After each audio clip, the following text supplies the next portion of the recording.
Realem, di istana yang megah. Apa? Masih hidup? Di depan tahta, seorang pria kekar berdiri. Pada saat ini, wajahnya sedikit suram, dan sepasang mata agung itu, ada sinar merah. Yang mulia, apa yang membuat Anda begitu marah? Di sampingnya, gelombang ruang tiba-tiba muncul, dan kemudian siluet tua muncul. Jie Kui, kamu akan bertemu dengan salah satu teman lamaku. Melihat siluet ini, mata pria kekar itu berkedip dengan cahaya dingin, berbisik. Yang mulia terlepas dari perintahnya. Mendengar ini, siluet tua itu dengan cepat membungkuk dan merespons. Di teleportasi sinar cahaya, Qin Yichen tidak bisa melihat pemandangan luar sama sekali. Tetapi dia tahu bahwa dia bergerak cepat di langit. Senior, kemana kita akan pergi? Saya tidak tahu berapa lama sinar cahaya di arai transmisi tidak sedikit melemah. Pada saat ini, Qin Yichen mau tidak mau bertanya. Kembalilah ke tempat seharusnya aku berada dan dapatkan sesuatu yang menjadi milikku. Samar-samar bergumam pada diri sendiri, lalu berkata.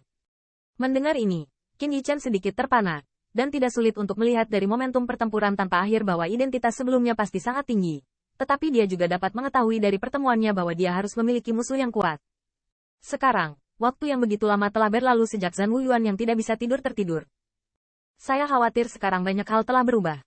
Barang-barang yang awalnya milik Zhan Wuyuan telah diambil. Qin Yichen juga memahami bahwa perjalanan Zhan Wuyuan mungkin menghadapi bahaya besar, tetapi dia sama sekali tidak bermaksud untuk mematahkan semangatnya. Bagaimanapun, setiap orang memiliki pengejarannya sendiri, dan Zhan Wuyuan pasti memiliki banyak hal. Jadi saya sangat ingin kembali. Terlepas dari keberadaan arai transmisi, benua 10.000 benua jelas memiliki jarak yang sangat jauh dari ujung medan perang. Ini telah memakan waktu beberapa hari. Apa? Pada saat tertentu, ada jentikan di mulut Zhan Wuyuan, dan cahaya terang berkilauan di matanya. Apakah kamu datang? Mata Qin Yichen sedikit berkedip ketika dia melihat ekspresi yang tak terkalahkan, dan bertanya. Ah, pertempuran itu mengangguk, dan kemudian berbisik, Nak, aku akan mengirimmu pergi nanti.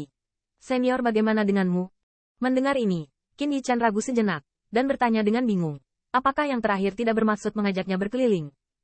Aku masih memiliki beberapa masalah untuk diselesaikan. Mata Zhan Wuyuan sepertinya melewati sinar cahaya dari arai transmisi, dan kulitnya berangsur-angsur menjadi dingin. Mendengar ini, Qin Yichen hanya bisa diam-diam mengangguk. Dia tahu bahwa penampilan Zhan Wuyuan harus ditemukan oleh musuh lamanya, dan bahwa dia berada di samping yang pertama, tidak hanya tidak efektif, tetapi juga dapat menjadi yang tidak praktis. Selain itu, meskipun Qin Yichen percaya diri, dia tidak cukup sombong untuk berpikir bahwa dia dapat melawan bahaya yang harus dia hadapi. Tempat aku akan mengirimmu disebut habitat. Jika Anda bisa mendapatkan pijakan di sana, Anda bisa datang kepada saya. Zhan Wuyuan menjelaskan kepada Qin Yichen, lalu dia langsung bergerak dan menerobos sinar cahaya dari arai transmisi. Bang! Dan saat pertempuran menghilang, gelombang mengerikan menyapu dari luar. Untuk sesaat, sinar cahaya dari arai transmisi bergetar, seolah-olah bisa robek dan dibuka kapan saja. Tidak baik. Melihat adegan ini, kulit Qin Yichen tiba-tiba berubah. Dia merasa bahwa pihak luar yang tidak berperang harus bertarung dengan makhluk yang sangat kuat. Di bawah akibat ini, Qin Yichen merasa bahwa selama sinar cahaya arai transmisi dihancurkan, dan dia akan langsung terkoyak.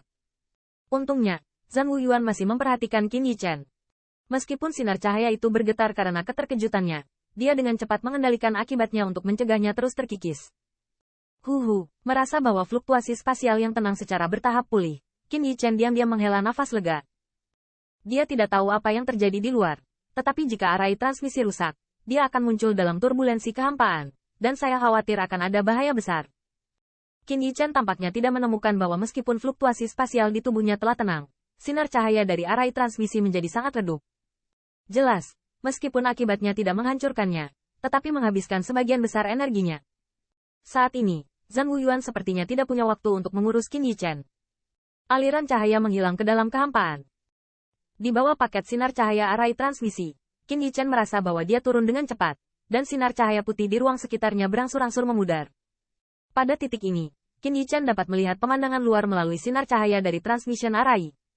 Dalam pandangannya, itu adalah benua tak berujung. Benua ini menyajikan warna gelap, dan di bawahnya adalah dataran gelap. Apakah ini habitatnya? Melihat pemandangan yang penuh dengan perasaan depresi ini, alis Qin Yichen tidak bisa membantu tetapi sedikit mengernyit. Dia tidak bisa tidak bertanya-tanya apakah itu terlalu lama sebelum dia kembali. Langit dan bumi terbalik telah terjadi di daerah ini.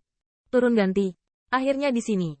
Saat sinar cahaya arai transmisi berangsur-angsur menghilang, Qin Yichen juga menarik napas dalam-dalam, dan di matanya muncul gelombang ekspresi yang kuat, dan tubuhnya secara bertahap menegang dan memasuki kondisi pertempuran. Lagi pula, Qin Yichen tidak tahu apa yang akan dia hadapi. Di lingkungan yang penuh dengan bahaya yang tidak diketahui ini, lebih baik tetap waspada. Siu. Dataran hitam tak berujung penuh dengan rasa hening, dan pada suatu saat, keheningan ini tiba-tiba pecah, dan hanya seberkas cahaya terang yang datang dari langit. Tabrakan. Dengan munculnya aliran cahaya ini, kerumputan dan pepohonan di dataran bergoyang tanpa henti, dan air pasang berubah menjadi jalur hitam. Sua. Saat aliran cahaya akan jatuh, siluet tiba-tiba keluar darinya, dan akhirnya mendarat di gundukan kecil di dataran. Siluet ini hanyalah Qin Yichen. Ketika kakinya jatuh ke tanah, Qin Yichen tampak sedikit mengantuk karena pengaruh transmission arai, dan segera sadar kembali. Di dalam tubuhnya, True Origin langsung bekerja, dan matanya terbuka. Kemudian pemandangan asing muncul di hadapannya. Apakah ini habitatnya? Melihat tanah yang gelap ini, hati Qin Yichen terasa lebih buruk. Surga dan bumi asal sejati. Tubuh Qin Yichen sedikit gemetar sambil berpikir. Dia merasa bahwa asal sejati antara langit dan bumi telah mencapai tingkat yang sangat menakjubkan,